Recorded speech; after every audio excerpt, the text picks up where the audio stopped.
Hi, I'm Meta Spencer, and we've been talking quite a bit lately about uranium mining because one of our main concerns, Project Save the World, is about radioactive contamination. So, of course, we talk, there's a lot of radioactive contamination in Canada, I would say, especially in Ontario, because we depend so much on nuclear power. And so I've had a lot of friends who've been here talking about the dangers of nuclear waste and problems about mining. Now, I think we need to go a little bit beyond that because there are other kinds of issues involved in mining as well. Health issues, and I would say even they involve human rights issues because public health and human rights converge at a certain point when you get people being forced to take measures that may not be for their own health, but for other reasons. So I've become acquainted with a lady who is very concerned about an issue called the McIntyre powder. Her name is Janice Martell. Nice to join you, Meta, and thank you so much for having me here. It's wonderful to see you. And I've also invited a couple of physicians who are knowledgeable about these matters. Dr. Richard Denton is a dear friend of mine who works quite a lot on the public health safety of mining and exposure to radiation. And he and Janice both live in Sudbury now, so they're just about to get acquainted. And Dr. Keith Meloff is a physician who has done work on precisely the health issue that Janice is so concerned about. Hey. Good. The best I can do. I'd like to start off by asking Janice Martell to tell us her story. She's the founder of the McIntyre Powder Project. And tell me about it. Well, the McIntyre Powder Project is a bit of an Aaron Brockovich type of project. Basically, my father, his name is Jim Hobbs. He was an underground miner in Elliott Lake, Ontario, in the uranium mines. He also worked in the Sudbury area mines.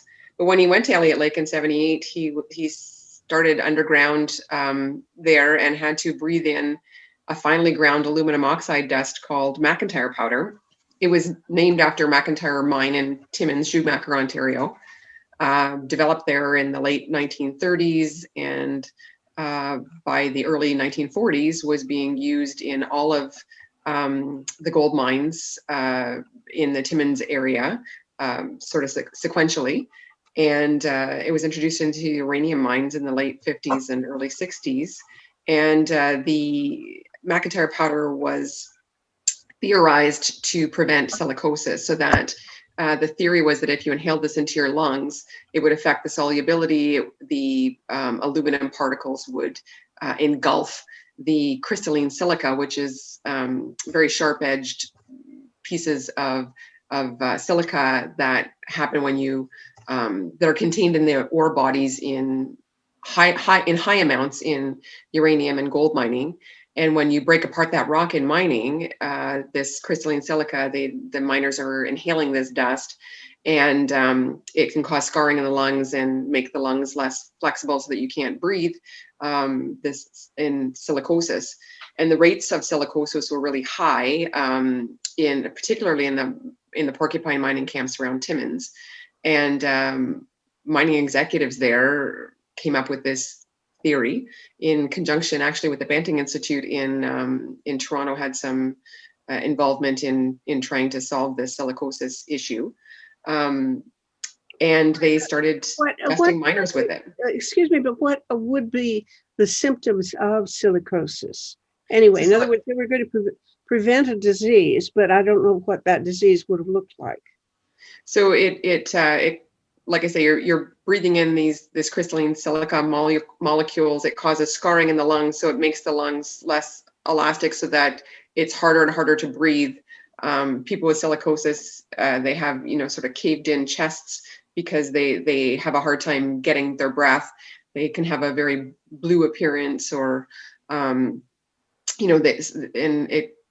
it leads to death. And in Elliott Lake, where the crystalline silica content is that much higher in the mines, probably close to double what it is in the gold mines. You had miners dying by the late 1960s, early 1970s for mines that just opened in the 1950s. And usually silicosis has a 20 year plus course before it would lead to death, but they were dying in droves in the. What fraction of the miners would ever contract that disease?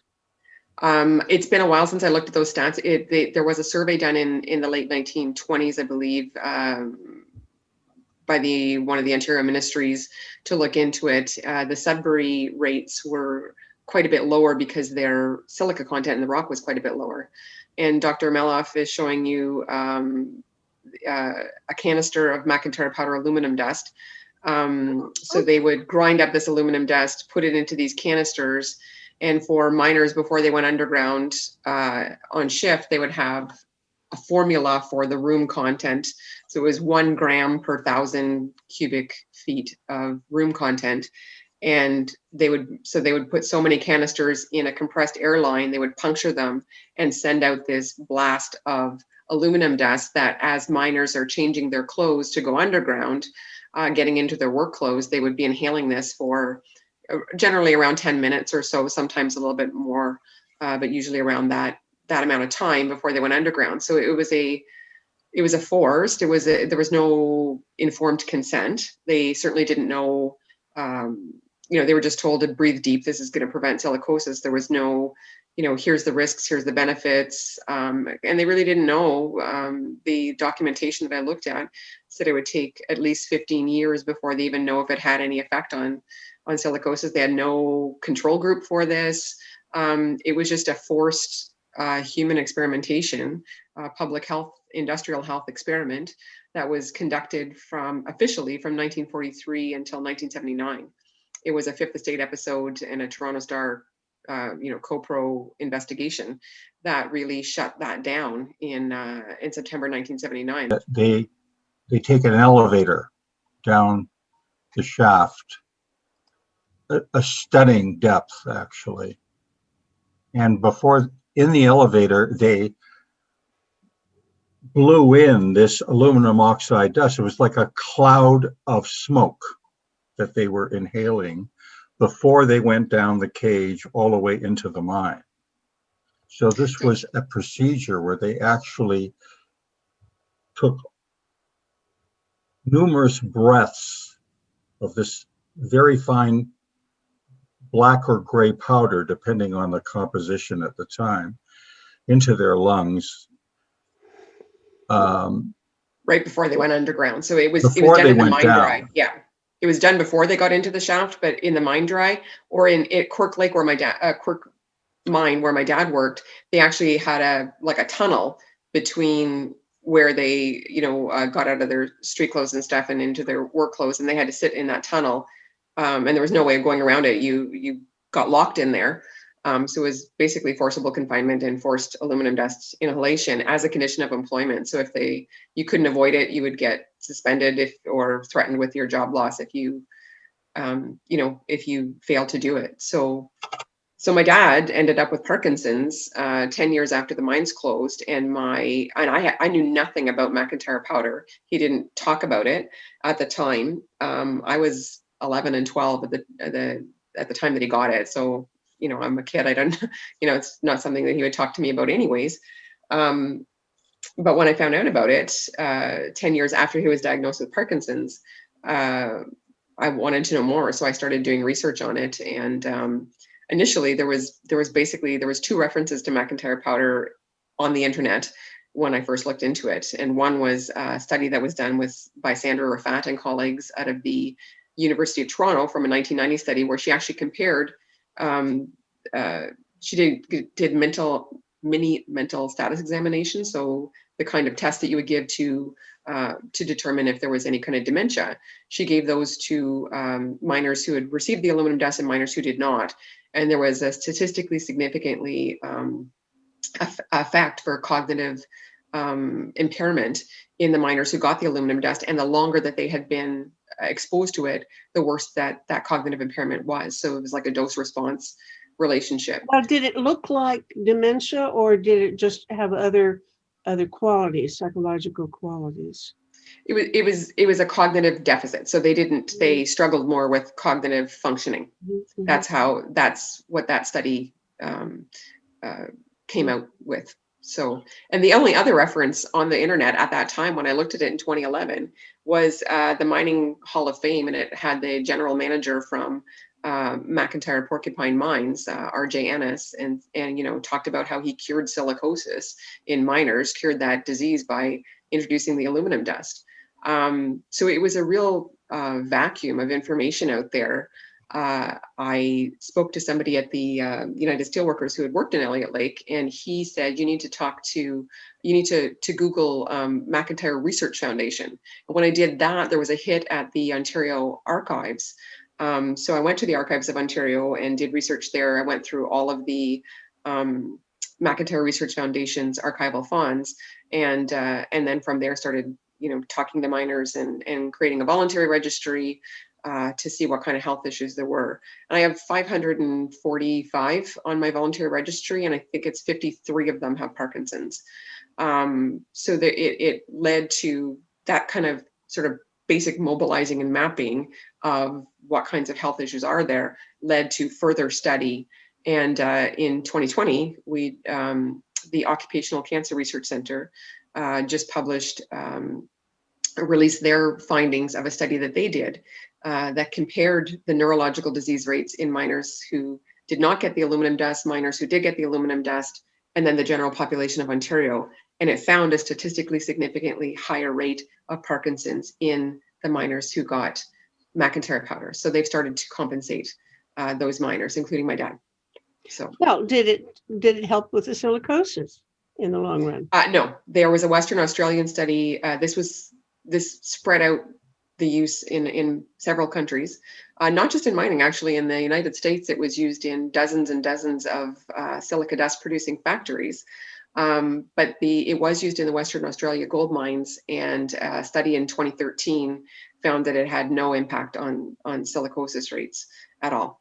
And that study found that there may be higher incidence of cardiovascular issues, so sudden death by cardiovascular in the miners who got it, and potentially higher risk of Alzheimer's. That's what that study. It is the case that I was neurologist that served in the underserviced area program of the Ministry of Health for a long time, the better part of 30 years. So I was a traveling neurologist, or an itinerant neurologist, based principally in Timmins.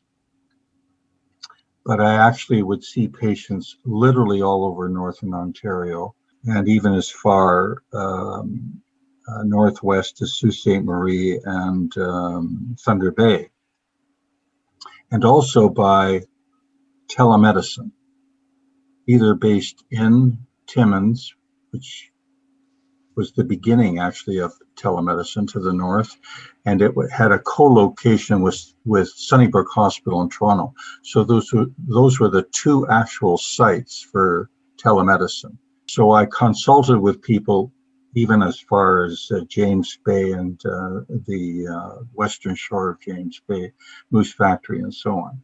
That I saw a lot of people, underground miners, who were exposed to the aluminum oxide and who also had early onsets of dementia and other neurological disorders, including Parkinson's and Parkinson-related illnesses.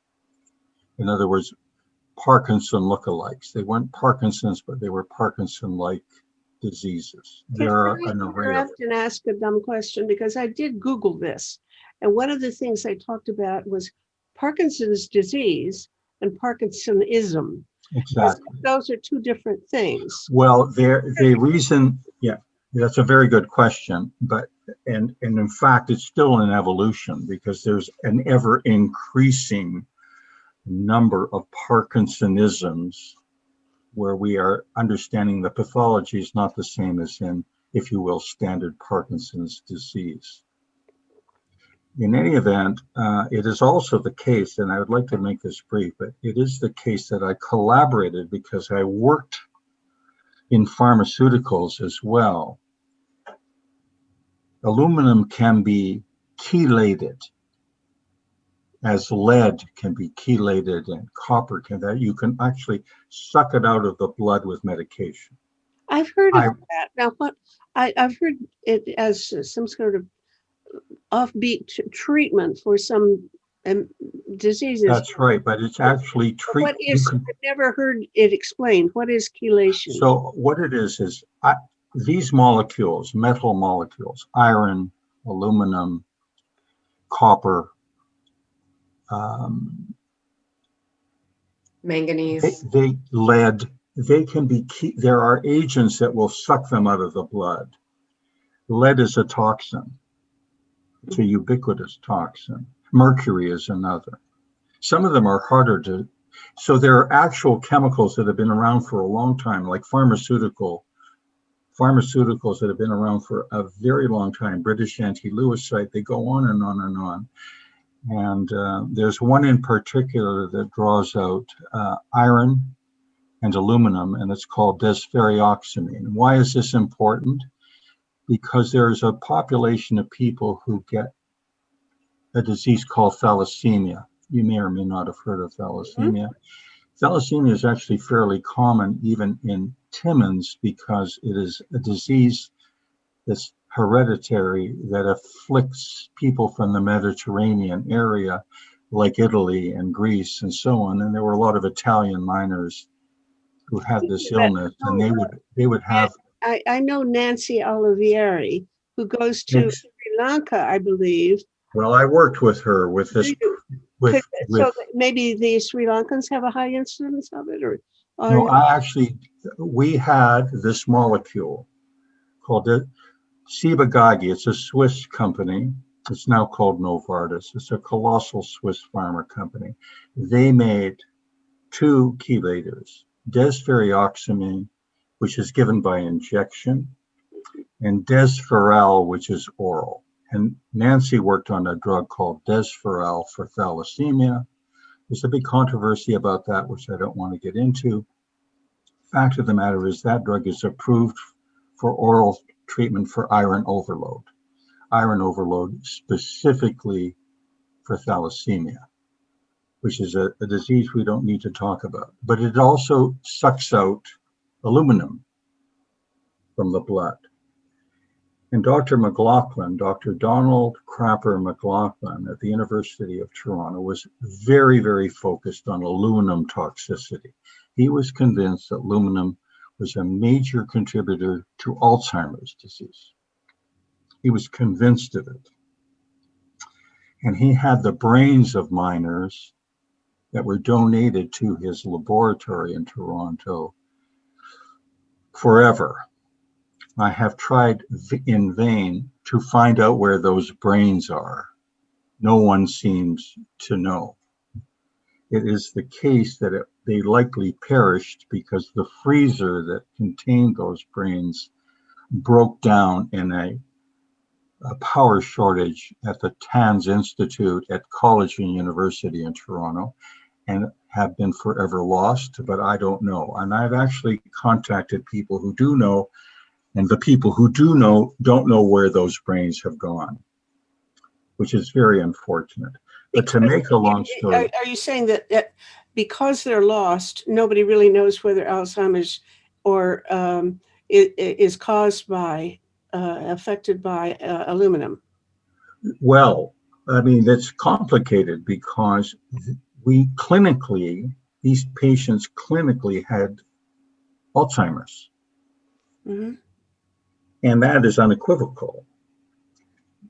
Dr. McLaughlin showed in an experiment, which Janice just alluded to, that desferrioxamine slowed the progression of patients who were exposed to aluminum. It slowed their progression of dementia compared to a group of patients who got a sham injection of drug. And that was published in The Lancet several years ago. And it's an interesting publication. It's not a perfect publication, but it's a very suggestive publication that desferrioxamine actually might be useful in treating miners who were exposed to aluminum. It's not, the story is not easy. And he was part of a group of scientists, one in Kentucky, who really believed that aluminum was toxic to the brain. And we have aluminum not just for mines, but we bake in aluminum foil. We have underarm deodorants that are largely aluminum based. So there's other environmental toxicities, that we're susceptible to from aluminum in the environment. It's ubiquitous in our environment because we eat with it all the time. A lot of food is made in aluminum, cooked in aluminum, or so whatever. If I can interject a bit, one of the primary things that differentiates, I think, with McIntyre powder is the fine ground aspect of it, that it's in the fine particulate and ultrafine particulate size. So we are wondering, beyond the aluminum, if the particle size, particulate size itself is causing problems. So Andrew Zarnke, my colleague at the Occupational Health Clinics for Ontario Workers, he is doing studies on that. He analyzed canisters of McIntyre powder and found that it was in this extremely fine particulate size, and things like air pollution, where you have this beyond ultrafine and fine particulate, they have higher issues of cardiovascular disease and things like that. So those nanoparticles in and of themselves have been found throughout the body and the brain. And one of the concerns that we're looking at is that particulate size itself. Is that the issue?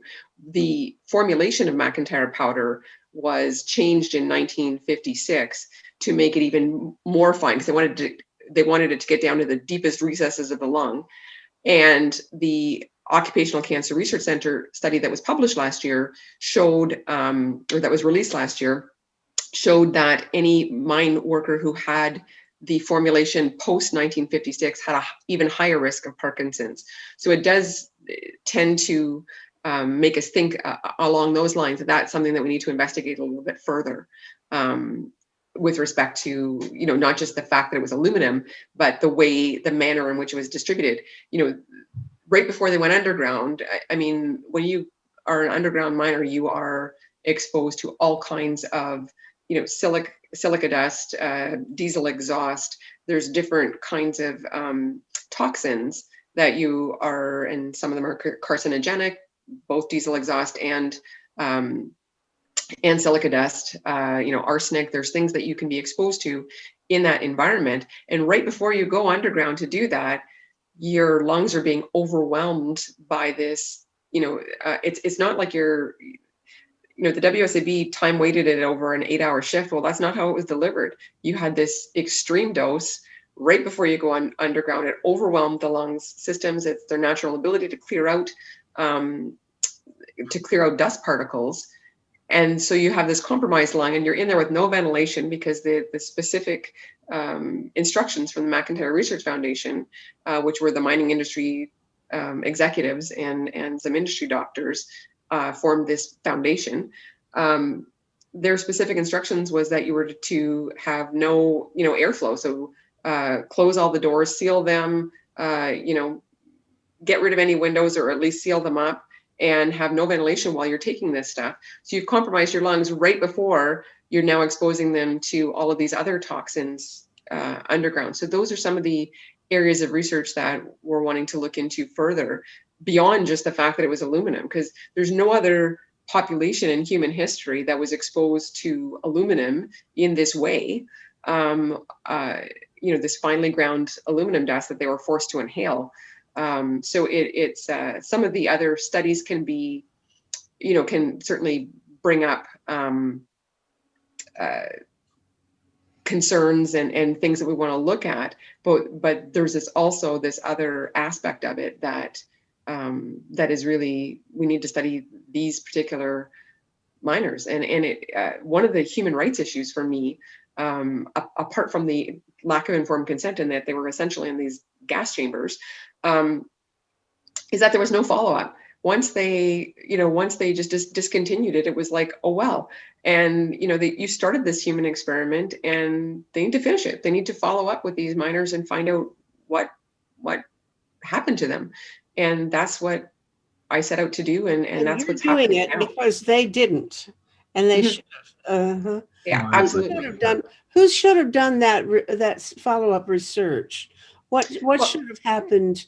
Well, maybe the whole thing shouldn't have even taken place in the first place, but you know, who should have done the kind of work you're doing, Janice?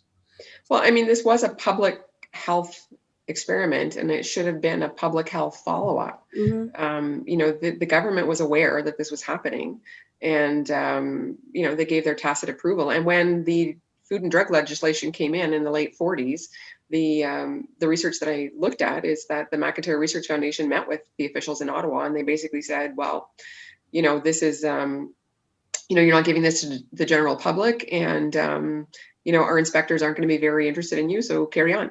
Yeah. So there was a regulatory oversight that was abysmal. They just dropped the ball and nobody followed up. And it was really when the media made a big difference in first question highlighting this.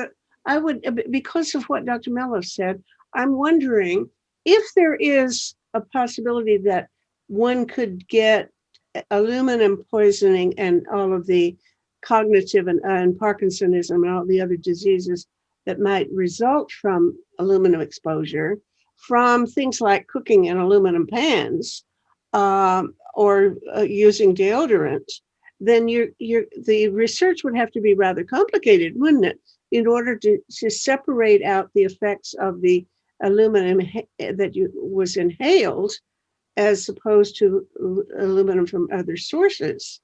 Wouldn't that complicate the research project? Or have you thought of that yourself in trying to do this kind of follow-up study, Janice? Well, I mean, I'm a layperson, right? So I'm I'm a layperson and an advocate. So I'm just kind of trying to gather the information and be a resource around it. Yeah. But I mean, the aluminum toxicity is unquestionable. It's neurotoxic. But how the mechanisms, how that might affect something like Alzheimer's or dementia. And Dr. Denton has his hand up. Yeah. To jump in there. Go ahead, please. I just want to make a couple of points. One, I'm just a country doctor, but as a country doctor, you have a lot of patients and you see clusters of disease occurring and you wonder why. And rarely, though, do we actually then try to find out what is the case. I can think of my colleague, Dr. John O'Connor, who saw a cluster of cancers in the Alberta tar sands and traced that to the toxins that were coming from that industry and basically had to leave town as a result of that. But it is There's a story there. What's that about? The people got mad because he found out something they didn't want to know.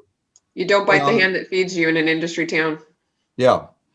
So that's it. But I again want to applaud people like Janice because it's often the lay people or miners. There was a miner in Kirkland Lake who traced his lung cancer to radon gas, that it's a heavier than air gas. It therefore concentrates in the mines. It's radioactive. It's not only in the uranium mines, but it's in all the mines.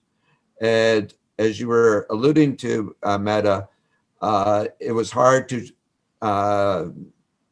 eliminate things like smoking because a lot of the miners smoked. And so therefore they said, wow, well, your lung cancer is due to smoking.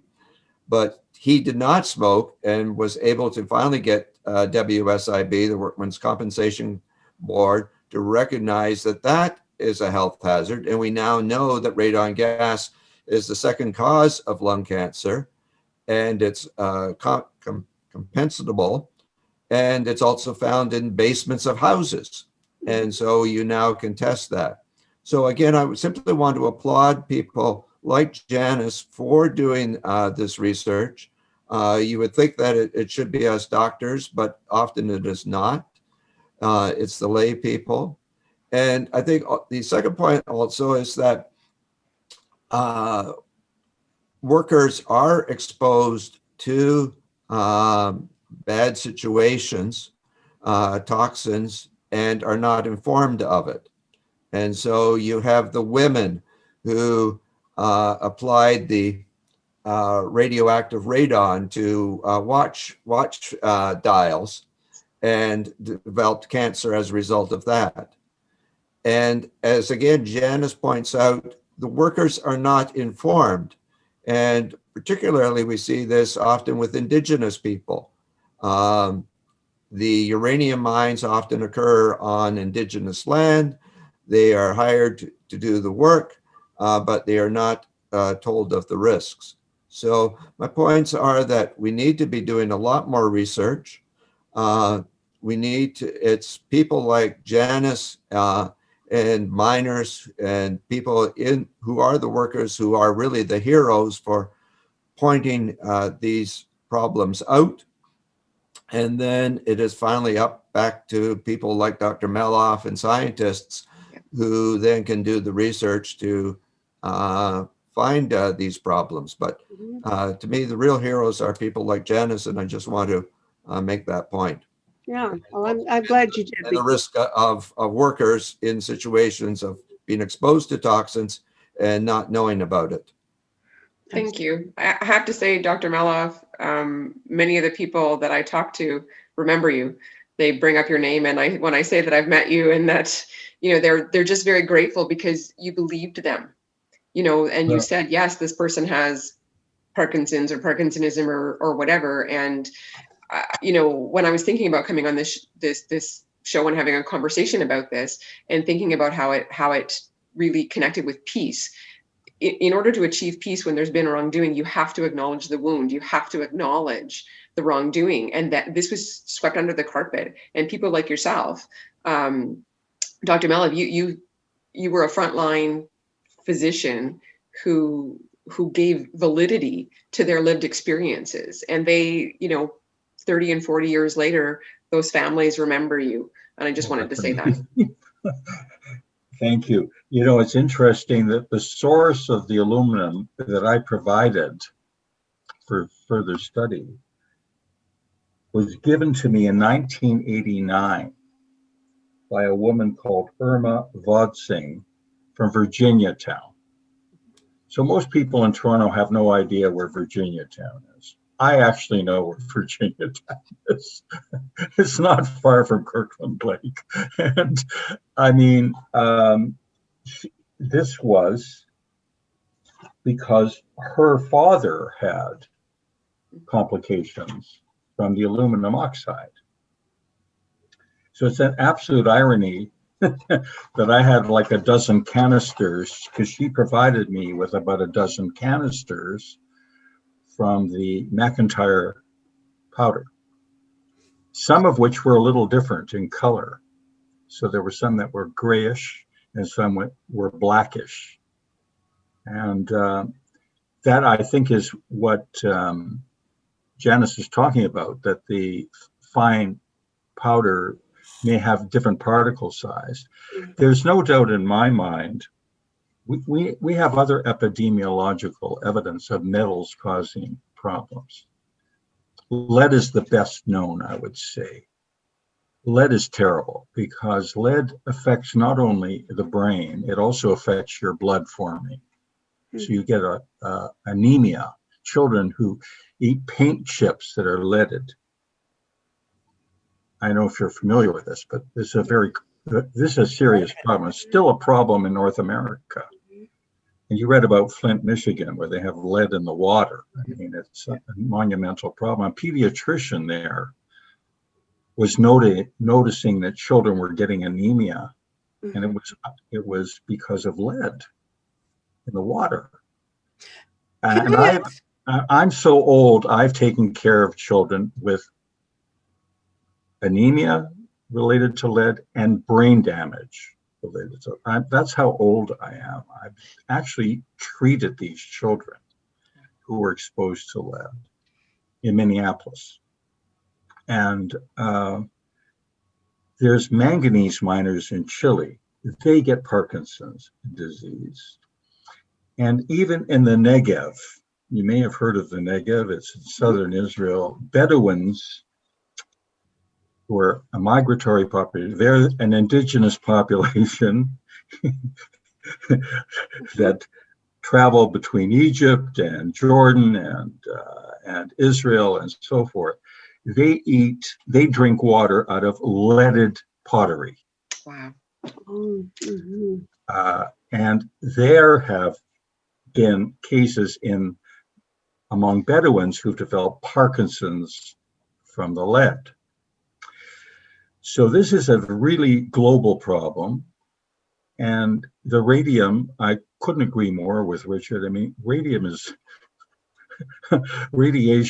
is bad for the brain. It's bad for your body. It causes malignancies, among many other things. So this is a monumental. I really think that aluminum powder should be studied in animal experiments to look at the brain after exposure to aluminum oxide. Well, that's one thing I wanted to ask is we need to move on to talking about the future. I'm wondering, out of all of this experience and experimentation and research and tragedy, what has been learned and what needs to be studied further, and what actions should be taken now? What do we know that we should be doing something about?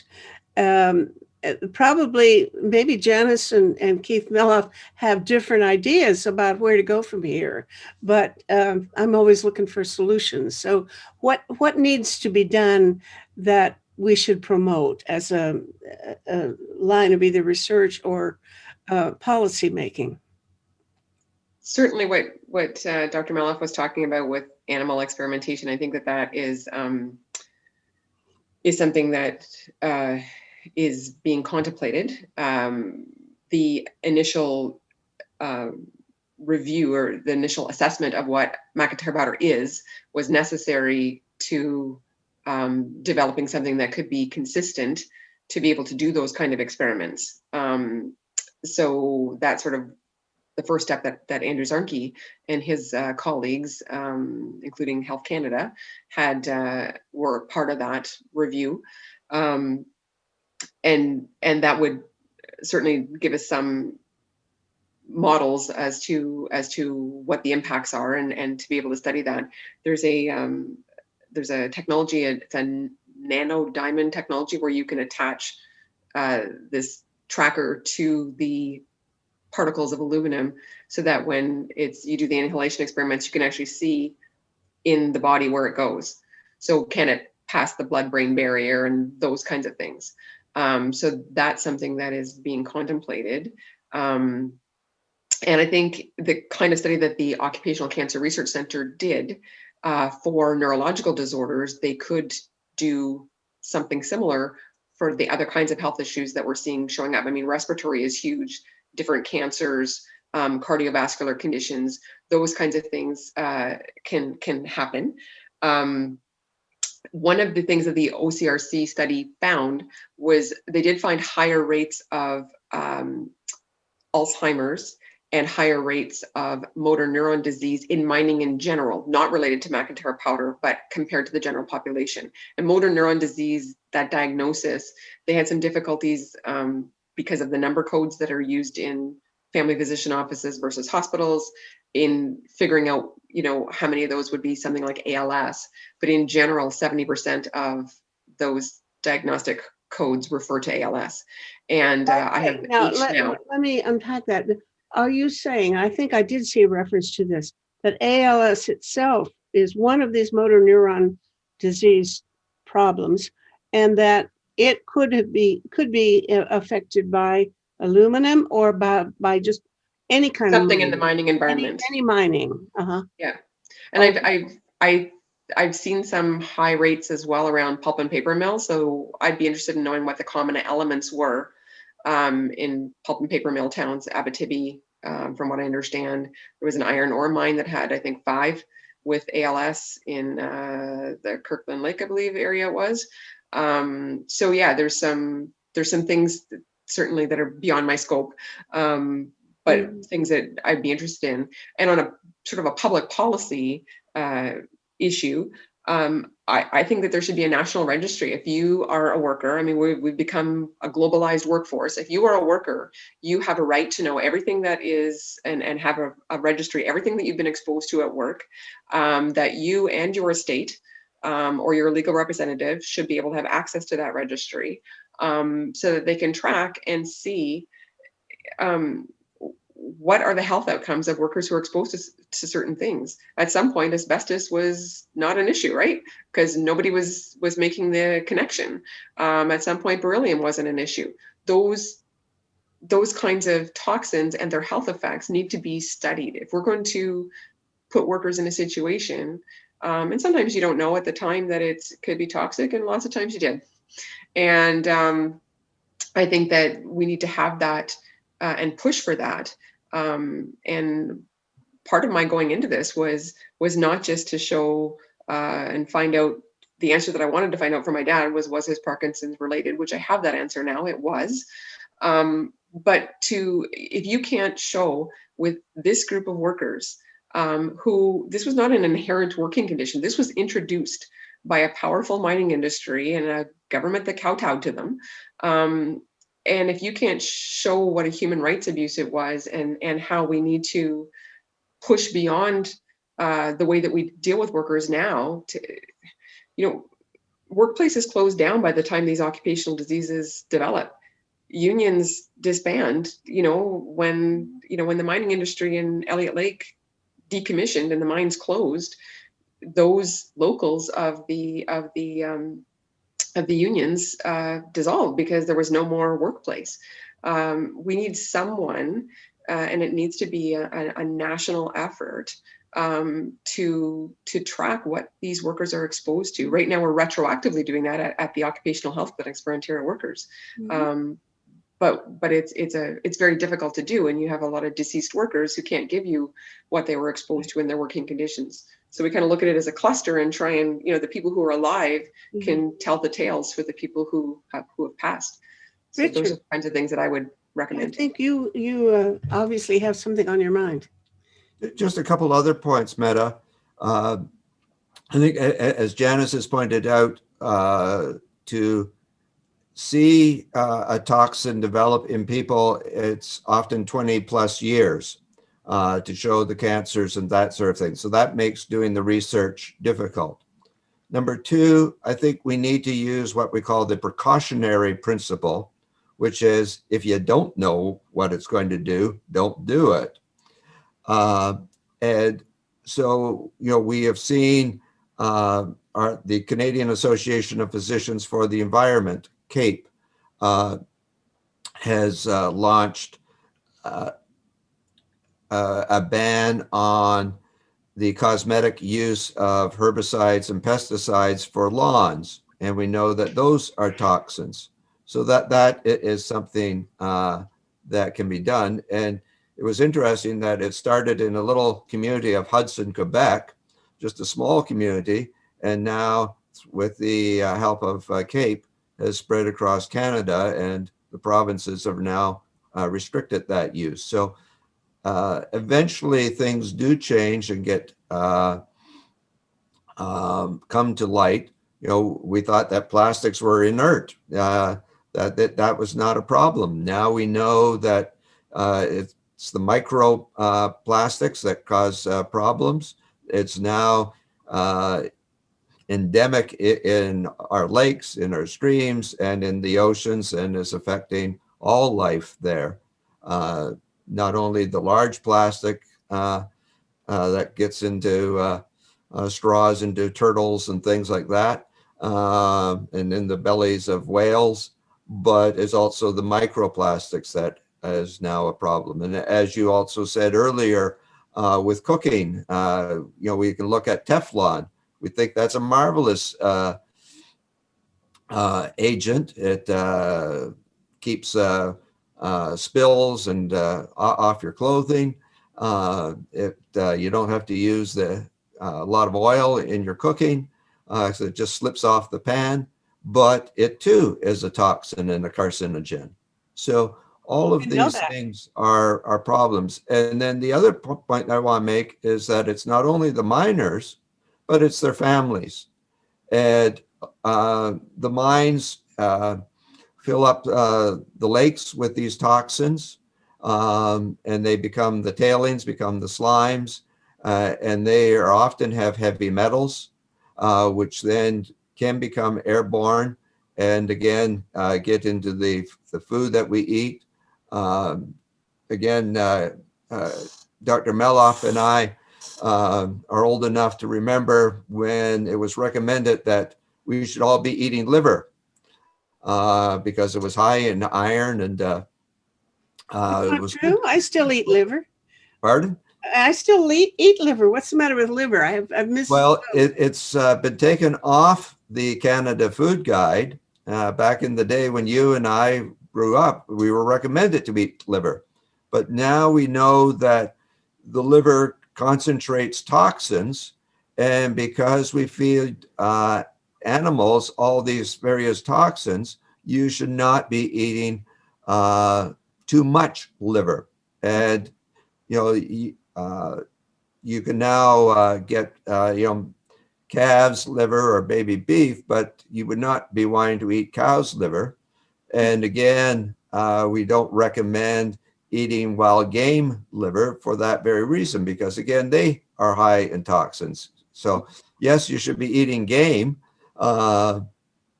because it's low in fat and it tastes good, but you need to be avoiding the organs that concentrate the toxins like livers and kidneys.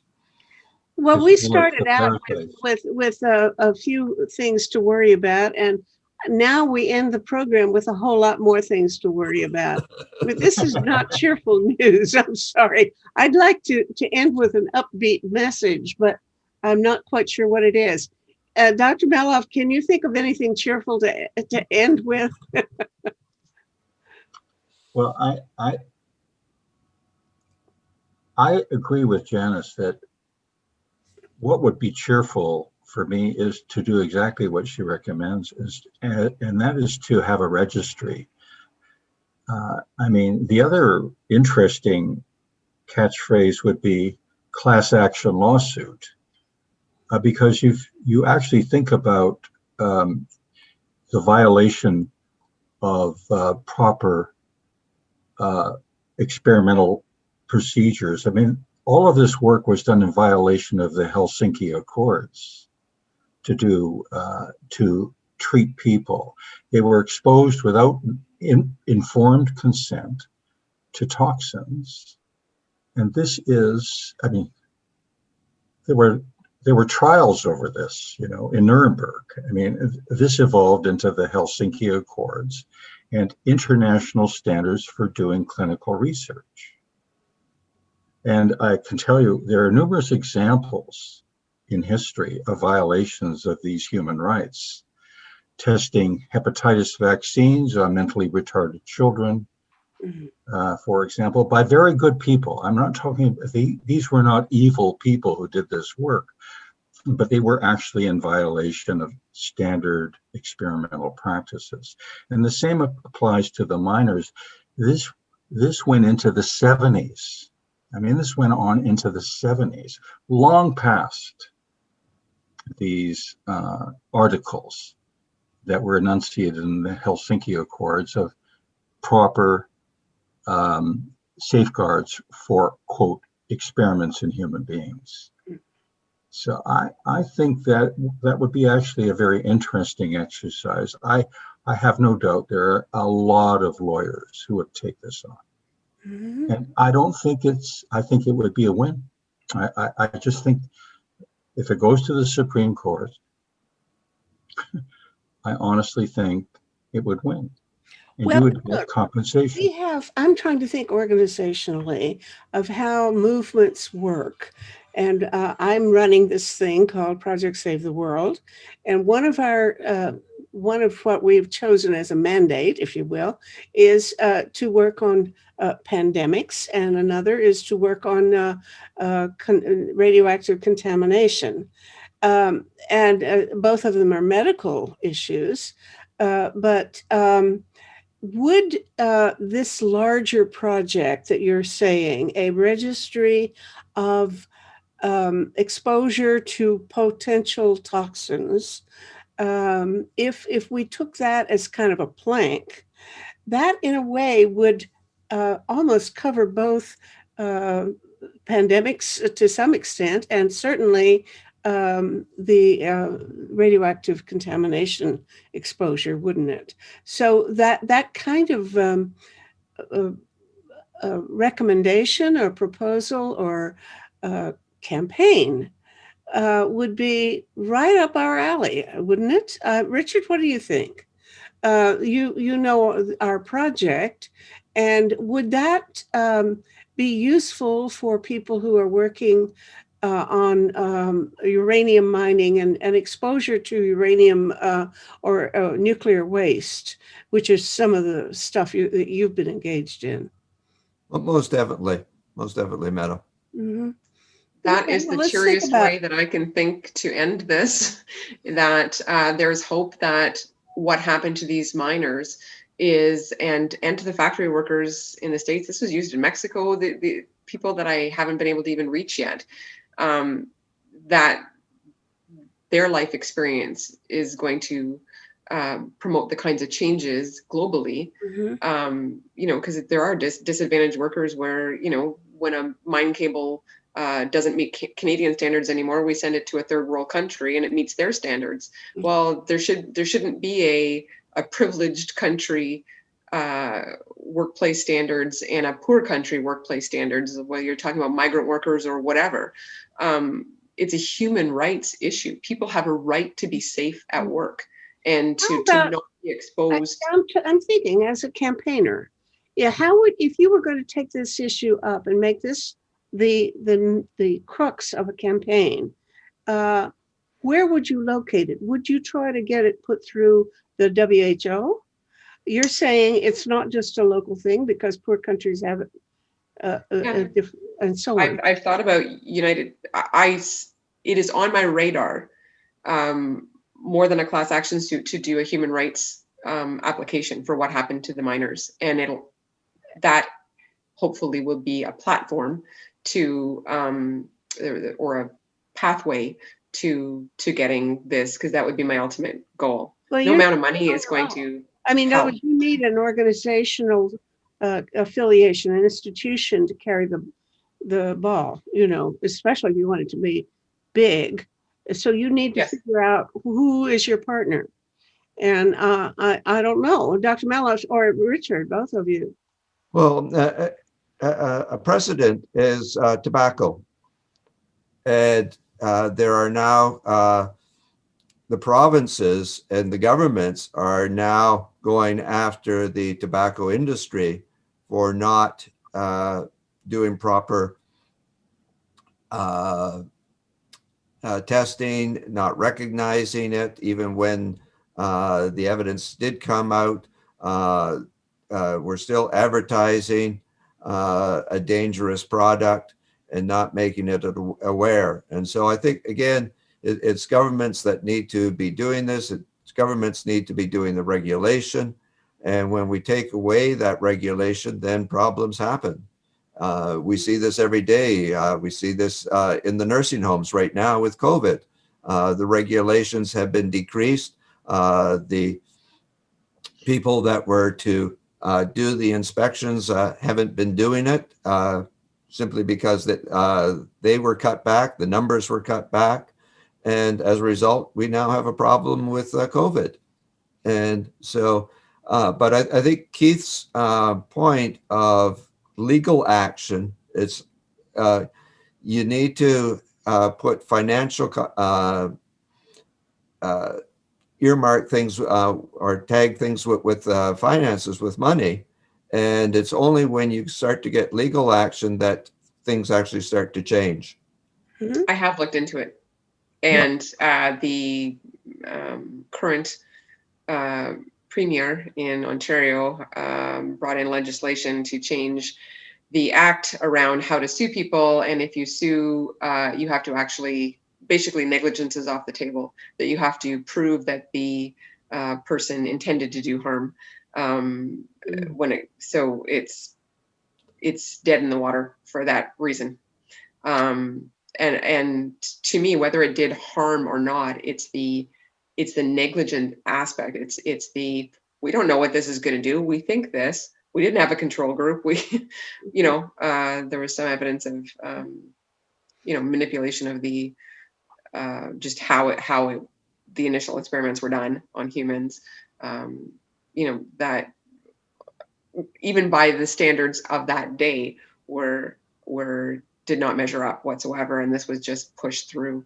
So to me, it's the issue period that they were exposed is more of a human rights violation than whether or not it did harm. I certainly want to know whether it did harm, but every person who was exposed to this against any Nuremberg code deserves compensation for that and recognition for that period. And when they have that, that's how you get a path to healing. How do you heal when it's just, some of the quotes from my miners, it's mind blowing. I had a baby. I was 18 years old. I was a father. What am I going to do? I didn't want to inhale this. What am I going to do? I had no choice. Thank you so much. It's really wonderful that you've done this, and heroic, really, because you did it on your own. You just took the initiative. Absolutely. Dr. Meloff, I'm going to give you the last word, and it has to be a quick word because we're over time. No, I would like to follow this up sometime, but I'm on side here. For me, it's personal as well, because I've been involved with this at many levels, and these are terrible diseases. I mean, if it's actually one of the more discouraging parts of being a neurologist, is dealing with these diseases. They're all lethal. The ones we've all talked about: Alzheimer's, Parkinson's, ALS. All of these diseases are lethal, and they aren't curable. They're treatable, but they're not curable, and they shorten lives. So I'm on side here. Thank you. I really appreciate this extremely interesting and important conversation. So Thanks for organizing there'll it. be some follow-up, I don't know, but bless you all for the work that you're doing. Thank you. Nice talking to everybody. Have a Bye, good day. everybody. Bye-bye. Bye-bye.